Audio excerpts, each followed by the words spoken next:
Tonight we hopefully just want to kind of give a bit of a demo of how it's set up, what functions are there, kind of a presentation, pros and cons maybe kind of thing, and then after that answer any of your questions. So welcome, Dan. Thanks for having me, guys. I was going to just show you, I was going to give you the link of, because I can live stream this on YouTube, no worries, and I was going to give you the link, but our upload speed is quite poor, so it was going to be very cutty, so that's not going to happen tonight, but I am recording it, so I'll have some different shots for that, which will be cool. Yeah, so Rob's just giving you a bit of my background. So I'm a freelance AV technician, so I work mainly doing corporate work throughout the week, running conferences and having my hands on all this stuff. So a bit of audio, a bit of lighting, a bit of vision, a bit of everything. So you got to kind of be the jack of all trades in this field. So what I'd like to do, I'm going to give you a bit of a rundown of kind of the concepts behind streaming. And then from there, I know it's a bit overwhelming, some of the stuff, but I don't like to do things in halves. So I've bought a bunch of the gear so you can kind of see how I do it on the higher end, but then I'll bring it back to show you, how you can do it on a lower end as well, like without being over the top. But it's cool to see some of the toys that we've got as well, and even those kind of things are getting cheaper and cheaper as well. So looking at the board there, the streaming presentation, I'll go through basically the different concepts of what's involved. Basically, I'm trying to present it to you from a point of view that you don't have any understanding of it, but some of it is a bit technical as well. But the kind of crowd I've got, I think you'll hopefully you'll understand, and definitely ask us any questions you like at the end. So I'll just go through. So what you need to start live streaming, there's 4 kind of key areas. You'll see with this diagram, it just shows you the kind of the flow. But so the first is the video and audio sources, which is your cameras, or your laptops. You can have, if you need to show some vision off a laptop, or I'm doing this off an iPad. So that's your audio and your video sources. Audio sources, for me, right now, I'm not giving you a live sound out here. I did have a speaker and looked at the room and went, that's a bit ridiculous. I won't do that. But I could have put this through as well as a live sound. But what I've got in here on my face, the microphone, is to give us a nice clean sound for the video when it comes back. And I've got that coming through, and I'll show you a bit more of that later on. So there's your first step is your video and your audio sources. Next is your video encoder. So this is it can either be computer software, or it can be a standalone hardware which handles the encoding. And I'll get more about what that is in the next little bit. But so that's the second thing you need. So either software or hardware. Third is your streaming destination. So that's things like YouTube, YouTube Live, Facebook Live, Twitch, Vimeo is one of the ones that's more a paid for version, but you can do a little bit more with it. But that's your streaming platform. And then the last thing, which we haven't got tonight, is a stable internet connection. So for you to have a steady stream and for it to work well, you really need to have good uploads. These days, generally, I'm doing most of them through my phone, or I've got a 4G router. My phone has 5G. Normally that's fine, but you do have some areas where you just can't get the speeds. And then you might... so ideally, you want to try and get a hardwired connection. But if you haven't got that, the phone these days is pretty good. I tend to do most of my gigs without any dropped frames at all. So it means the connection's steady enough for that to happen. But the settings you set up can, I'll talk about it later too, but the settings is really important so that you're not dropping frames. It's not a really cutty, when you watch stuff back and then you get the horrible wheel or it's jumpy, then that's probably because the settings that the person set up to stream it, either the connection's no good or they're trying to give it too much data. So you've got to optimize those settings, but it's not too hard to understand. So that's the basic things we need. So first I'll just go through those different 4 areas. So first of all, the video and the audio sources. As I mentioned before, so the stream of video data from a camera, for example, is the video source. And basically for streaming, it might just might consist of just one video source and audio source, or like in this situation, we can have multiple, and we can combine them together with a mixer. There's just a bit of a list of the different things we have. So we might have a DSLR camera, which we got up the back there, camcorder, which is like these little guys, which a lot of you probably have at home sitting there and haven't used for ages. A computer screen. So I've got a laptop I'm going into here, which I'll show you later. The webcam. So your webcam's your basic cam, and a lot of computers are built in. You can use that, or you're built into the phones or tablets. You can use those. Usually USB, so they're a little bit easy to put into the system, but quality isn't usually as good as what you can do with these other cameras. PTZ camera, that's the guy which I've got up the back there, and that's... I'll get into it a bit later, but the which one's that one? 7. I'll bring that up here. This is the camera here, and I can pan, tilt, zoom, so you can move it around, and that's really powerful to give you lots of different shots. I'll show I've got some presets. So I'm on my tight shot. If I go to preset 1, that was preset 1, sorry. I've got it, and now I can go to a wide shot, and you can quickly get to shots. I did just a silly one before. On the back wall there's a poster, and I got that, nice and tight on the very back wall. So you don't know, it can make you a bit seasick seeing the movements. So normally I'd cut to a different camera when I'm doing those movements, but that gives you a lot of power. So your pan, tilt, zoom, and then your phone or tablet camera, which I mentioned before. And for live streaming, you do not have to have a storage card in your camera. So, like, often we might do it for backup, is we'll press record on some of the cameras that we've got around, just in case everything fails, we've got a backup recording. But in general, so for example, this big camera here looks very fancy and very expensive. In its day, it was. And it's got a lot of good features for getting all the colours and everything right. But it records to mini DV tape. Now, these days, not many people are using it. It's probably not even manufactured anymore, so they're hard to get, and they're really slow to upload. So you've got to upload them in real time. So, time as a factor these days, no one's using them anymore. So you can get these cameras really cheap, but all the lens and everything on it is fantastic. But it's got a HDMI output, so I was able to still get a HD picture. It's just I would never use it to record to the camera, but on what I'm doing today is I'm recording onto this little hard drive here, the whole lot. So that's, it's a lot more usable. So, And then the audio sources, they can come from different things. They can actually come from your cameras, but normally the microphones on the cameras will pick up a lot of ambient noise. So if you're in a noisy room, it's not the greatest sound. So if you can, in a situation, if you've got someone presenting that if you've got a microphone close to them, you're going to get less room noise and background noise and everyone coughing, and get more of what's going on here. And what I've got here is a wireless headset mic. And the good thing about a headset mic is when I move my head, it moves with me, so I get consistent sound the whole time. And because it's so close, it doesn't get a lot of background noise. So if I look back at the recording, my sound will be really nice and tight, and I can see on my levels here, I've got it happening. It'll be nice and loud, and so if I was doing a stream, it was working. Someone listening and watching on their phone, they'll be really good. Audio is so important with a live stream, even though it's the vision. If your audio is not right, you'll find people switch off. If they can't hear it properly, they go, that's where they'll tune out. So the audio is a really important part of it. So not forgetting that. So I can talk a bit later how I get that into the system to make it all connect.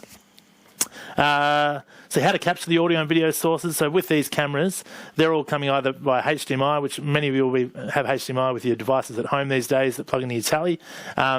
That's pretty standard these days, and a lot of this actual device I'm using is mainly HDMI, but especially in professional land, SDI is used, and that's using the coaxial cable, and that is really reliable and great for long runs. So HDMI has a lot of issues over length, so you can get like up to probably 30 metres or something Rex before. About 30 metres is about maximum you'll get without it giving you issues, and those cables need a special booster on them as well, and they can only go one way, and they get quite thick. However, SDI, the cable I'm running, some SDI from the back on that camera, is that cable there. And it's just got a converter that goes to back to HDMI for me. But it's just a 75 ohm coaxial cable. So, and I've run 100 metres with that, no problems at all. So like it's especially if you've got cameras in different places, you want long lengths. SDI is really good. Anything else in that was... No, that's cool. All right. So the second important part of, especially the streaming side of it, is the video encoder. So what is a video encoder and why do I need one? So the encoder translates the video signal for the internet.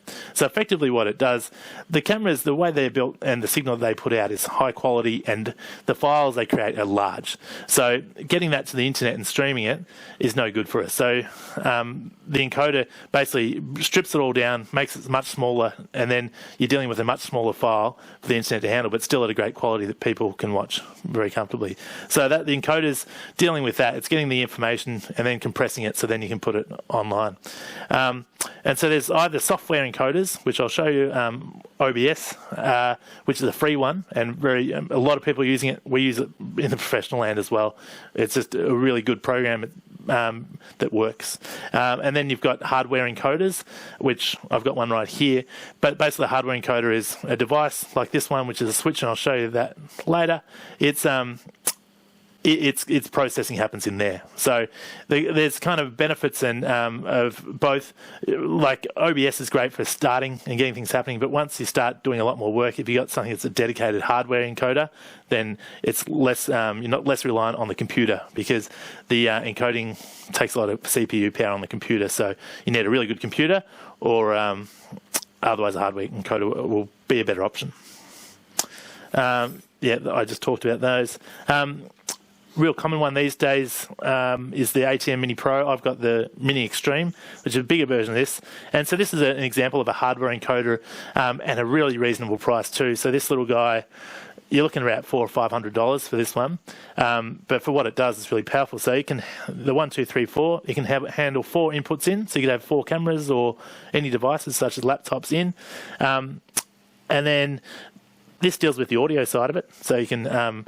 the audio off the cameras, you can mix it all with the buttons, or you can have it off, and you can also have, there's mic 1 or mic 2, so it just has little 3.5 inputs, and which is on the back, you'll see over that side, the 2 mic inputs. So what you can do is you can get a little mixer, and mix a couple of microphones and down to 3.5, and then you can have that in here. And that's what I tend to do when using these in corporate land, is get a mixer, get my sound happening, make it sound nice and clean, then just go into one of the inputs on here.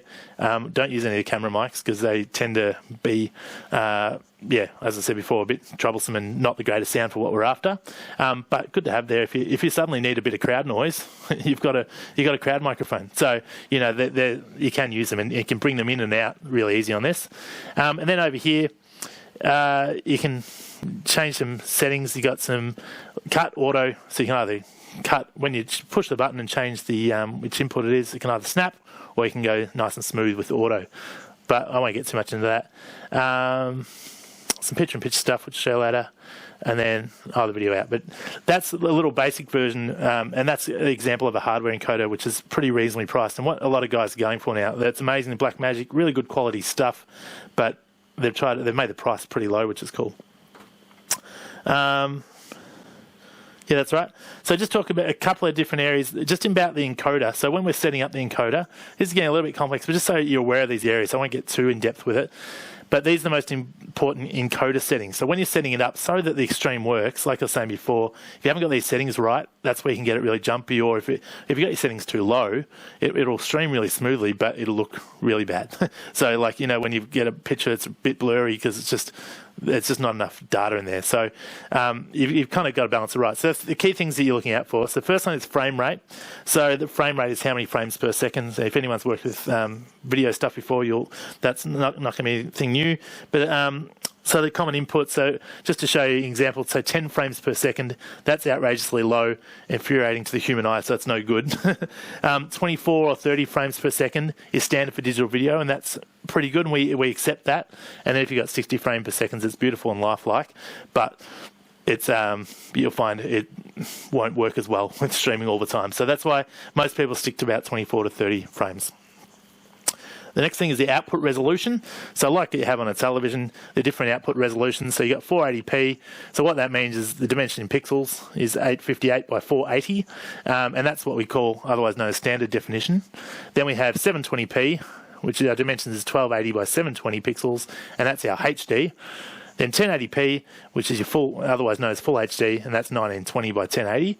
And then these days we got up to 4K, which is it's double 1080, which is 3840 by 2160, and otherwise known as UHD or Ultra HD. And you'll see, like, you hear all these terms a lot with, you go into JB Hi-Fi, you look at Vitalis, you'll see these terms all the time.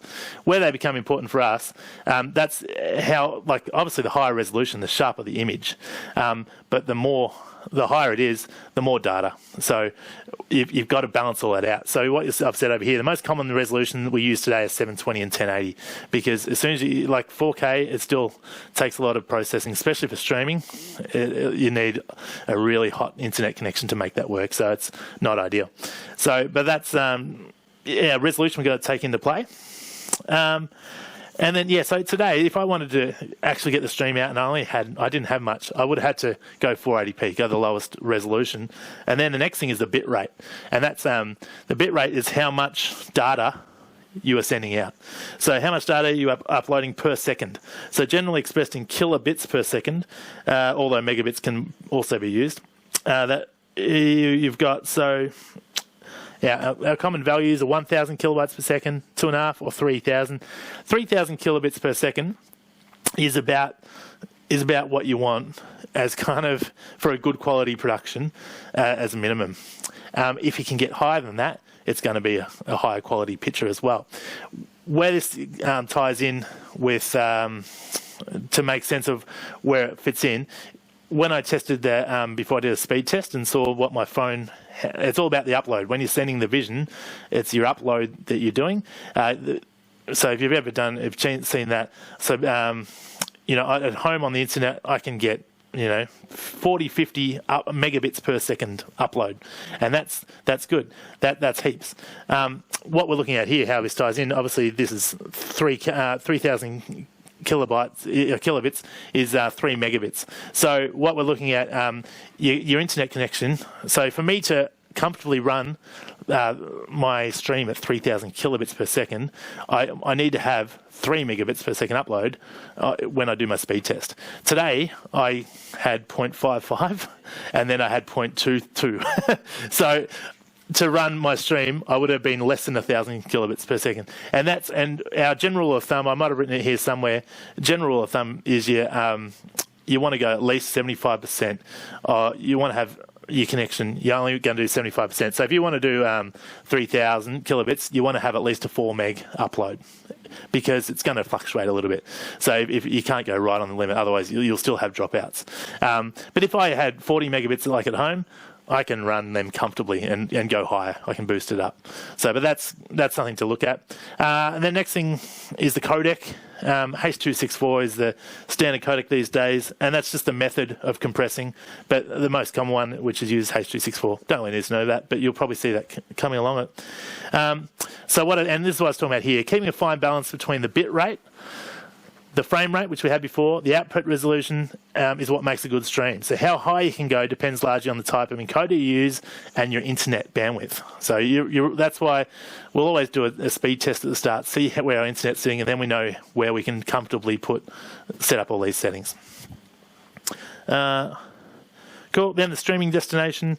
So is your online platform or app where your video becomes live to others. So there are paid streaming platforms as well, and these offer much more control over who you want to come in and how the stream is monetized. But free or paid, you need to sign up, log into the platform of your choice, and then I think YouTube takes a few extra steps just to kind of get you rolling. You can't do it straight away. There's a bit of a waiting period, but once you've got it set up, it's pretty straightforward to do, and I'll show you a bit of that later. And then obviously the last one was a stable internet connection, which is obvious what we're talking about before. Cool. So just to summarise, I'll just try and bring it all back just a bit simpler. There's 5 steps to stream. So how to live stream, 5 basic steps. So step 1, connect your audio and video sources to the encoder. So it depends on what encoder you're using. Either you'll have a hardware one like I've got here, or the computer and software. Step 2, you've got to configure the encoder. So that's just putting in all those settings we just talked about. So you configure the most important streaming settings, so the resolution, frame rate, and bit rate. So if you're doing it on the software, I can show you a little bit of that in a second. that's where you put all those settings in. Or if you've got a hardware encoder, there's still software to be able to adjust those settings as well. Third is configuring the streaming destination. So what you do is you log into your live streaming platform. So I can show you on YouTube and where you do that. You fill out your description of what you want it to be. And then you'll get a share code, and you can email it out to everyone in your group, and then tell them what time it's happening, and then they click on that link, and then that's how they get to it. So if you have a look on forget all the information on there, but this is the picture of the YouTube one. Up the top, you click to go live, and then you choose Stream Now, and then you can put in all the settings, and then you can put in the information for people to find. The one I set up today, I did as an unlisted one, so people can't find it. Like they can't just search for it. If you wanted to be open to everyone, you could have it so anyone can search it. But normally you can make it unlisted. It means it's still it's pretty free access, but you need to know the code, and the code's a little bit complex. So it's a pretty safe way of doing it. Or you can make it private, where it's you've got to allow people, and via their names and everything, it gets really complicated and hard for people to access, and they'll have troubles all the time. So. And then step 4, so you just copy and paste the URL and the stream key into the encoder. I'll show you the stream key in a second. The stream key is a really important part of it if you're the one that's doing the streaming. So it's just a special key that's given to you so that you can link it back to YouTube, for example. And then last step is start streaming. Click start streaming on your encoder.